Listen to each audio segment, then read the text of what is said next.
کہتے کتی جو ہے اتنے بچے دیتی ہے. میں نے کہا وہ تو ہے ہی حرام. آپ حلال جانوروں کو بھی دیکھ لیں، لیکن جو اللہ کی راہ میں قربان نہیں ہوتے عید کے ایام میں، جن کی قربانی نہیں ہے، ان میں اتنی برکت نہیں ہے، ان میں اتنی برکت اللہ تعالیٰ نے رکھ دی ہے. تو یہ ہماری ایک محدود سوچ ہے لبرل لوگوں کی، جو کہتے ہیں کہ اس میں قلت آ جائے گی. یہ جو غذائیت ہم سارا سال حاصل کرتے ہیں وہ نہیں کر پائیں گے، لہذا اس کے اندر کوئی محدود پیمانے پر قربانی ہونی چاہیے، کوئی اصول اور ضوابط ہونے چاہیے.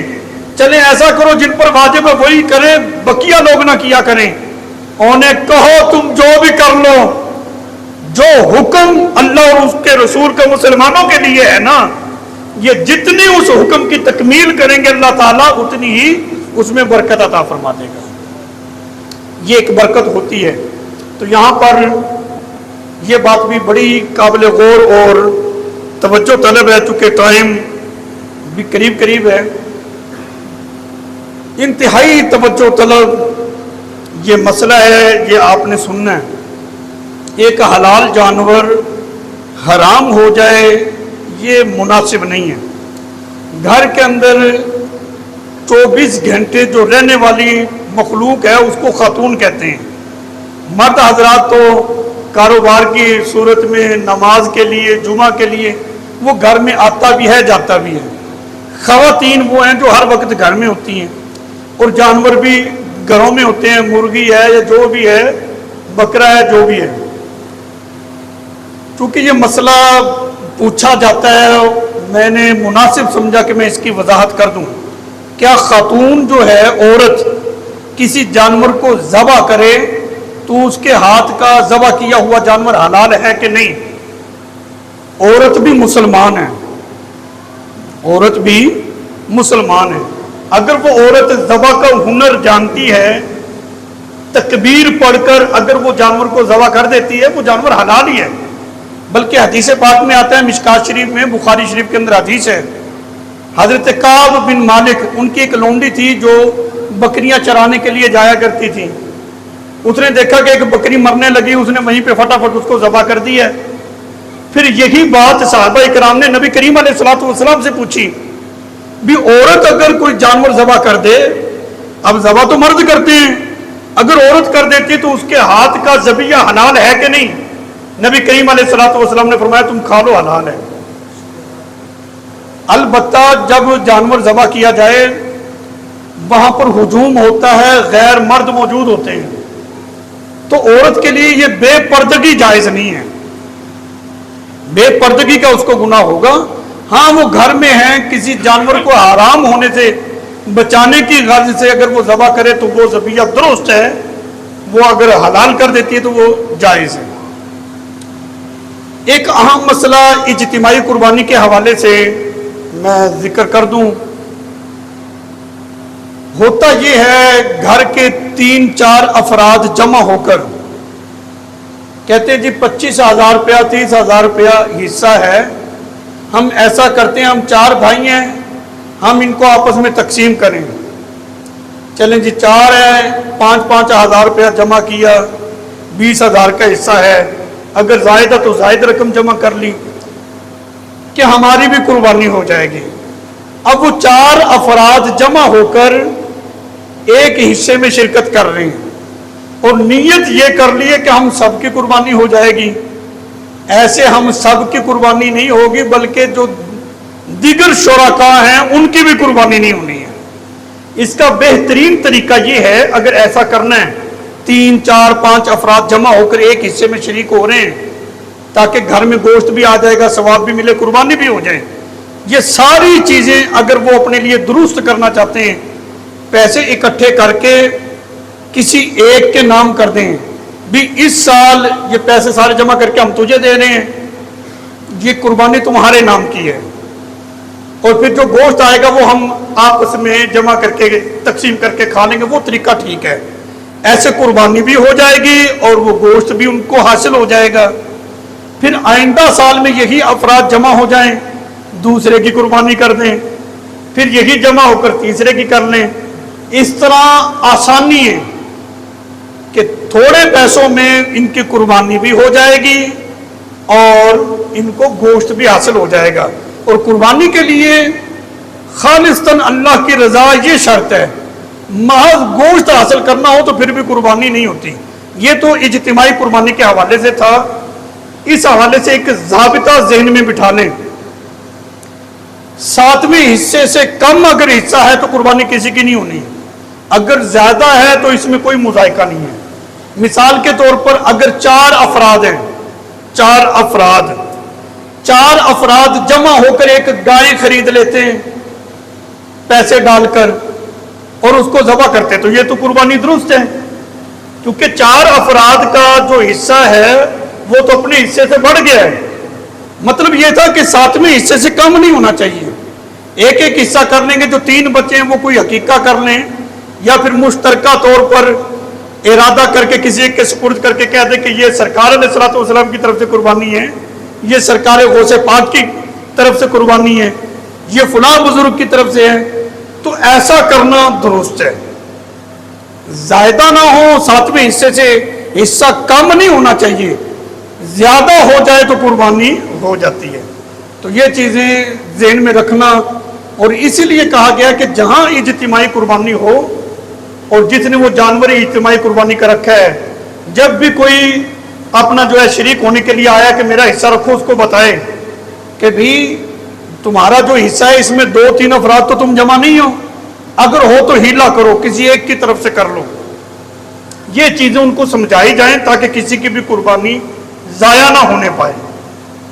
یا پھر اس کو کہے کہ تم یہ نیت کرو کہ میں خالصاً اللہ کی رضا کے لیے یہ قربانی کر رہا ہوں. یہ ارادہ نہ ہو جو میں نے ابتدا میں ذکر کیا تھا کہ بھی قربانی کے دن بچے ادھر ادھر لوگوں کے دروازوں کی طرف دیکھیں گے. میں نے کہا میں بھی رکھ لیتا ہوں، میرے بچے بھی گوشت کھائیں. اگر محض گوشت کا ہی ارادہ ہے تو تب بھی یہ کسی کی قربانی نہیں ہونی ہے. تو قربانی کے لیے ضروری ہے خالصاً اللہ کی رضا ہو، پھر جا کر وہ قربانی ہوتی ہے. یہاں پر میں ایک حدیث کا مفہوم اور ایک میسج اور ایک پیغام ہو جائے گا. وہ یہ ہے کہ قربانی کا جو جانور ہوتا ہے نا، جب اس کو ذبح کیا جاتا ہے، اس کے خون کا قطرہ، پہلا قطرہ ابھی زمین پر نہیں آتا، اللہ کی بارگاہ میں وہ مقبول ہو جاتا ہے. یعنی یہ ایسی نیکی ہے. قربانی کے ایام میں اگر کوئی آدمی جس پر قربانی واجب تھی قربانی نہ کرے، عہد پہاڑ کے برابر سونا بھی خیرات کر دے نا، اس کو اتنا ثواب نہیں ملنا جتنا کہ ان مخصوص ایام کے اندر خون بہانے کا ثواب تھا. اور دوسری روایت ہے، اس کا مفہوم بھی سنیں. نبی کریم علیہ الصلوۃ والسلام نے فرمایا جس میں وسعت ہو، یعنی جو صاحب نصاب ہے، وسعت کے باوجود اگر وہ قربانی نہیں کرتا، نبی کریم علیہ الصلوۃ والسلام نے فرمایا کہ وہ ہماری عیدگاہ میں نہ آئے. یہ بات پتہ کب ہوتی ہے؟ ہماری کسی سے معمولی ناراضگی ہو جائے نا، ہم کہتے ہیں کہ آئندہ سے مجھ سے بات نہ کرنا. یہ معمولی ناراضگی ہے، آئندہ مجھ سے بات نہیں کرنی. اگر سخت ناراضگی ہو جائے تو کہتے ہیں کہ میرے گھر میں بھی کبھی نہیں آنا تم نے. یہ ہوتا ہے طریقہ کار. اس کا مطلب یہ ہے کہ جن میں وسعت ہے، جو صاحب نصاب ہیں، اس کے باوجود قربانی نہیں کرتے. رسول اللہ صلی اللہ علیہ وسلم نے اتنی سخت ناراضگی کا اظہار کیا ہے اپنے اس امتی سے، فرمایا کہ وہ ہماری عیدگاہ کے قریب بھی نہ آئے. تو رسول اللہ صلی اللہ علیہ وسلم کی ناراضگی سے ہمیں بچنا چاہیے. ہم سارے کام کر لیتے ہیں، بچے کی سالگرہ ہو ہزاروں روپے لگا دیتے ہیں، ایک کی برتھ ڈے ہے جی، بچے کی شادی ہو لاکھوں روپے لگا دیتے ہیں.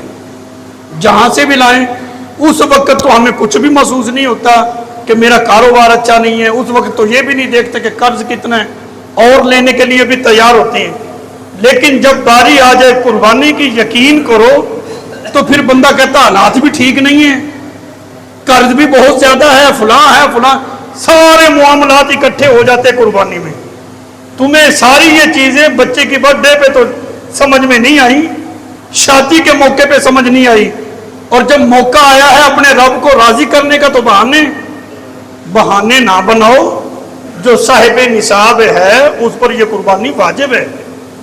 سنت کا جو لفظ بولا گیا ہے مطلب یہ طریقہ ہے ابراہیم علیہ السلام کا نبی کریم علیہ السلام نے بھی قربانی کی ہے، تو قربانی کرنے میں یہ حضور علیہ السلام کی بھی سنت ادا ہوتی ہے اور صاحب نصاب پر اس کا وجوب ہوتا ہے۔ فَصَلِّ لِرَبِّكَ وَانْحَرْ، یہ قرآن مجید کی آیت ہے۔ اس اعتبار سے یہ قربانی صاحب نصاب پر واجب ہے، نہ کرنے والا جو نہیں کرتا رسول اللہ صلی اللہ علیہ وسلم اس سے سخت ناراض ہی نہیں بلکہ سخت ناراضگی کا اظہار بھی فرما رہے ہیں کہ وہ ہماری عیدگاہوں کے قریب نہ آئے۔ تو جلدی تشریف لایا کریں، ٹائم چکے ہو چکا ہے، جنہوں نے سنتے نہیں پڑھی وہ سنتے پڑھ لیں۔ وما علینا الا البلاغ۔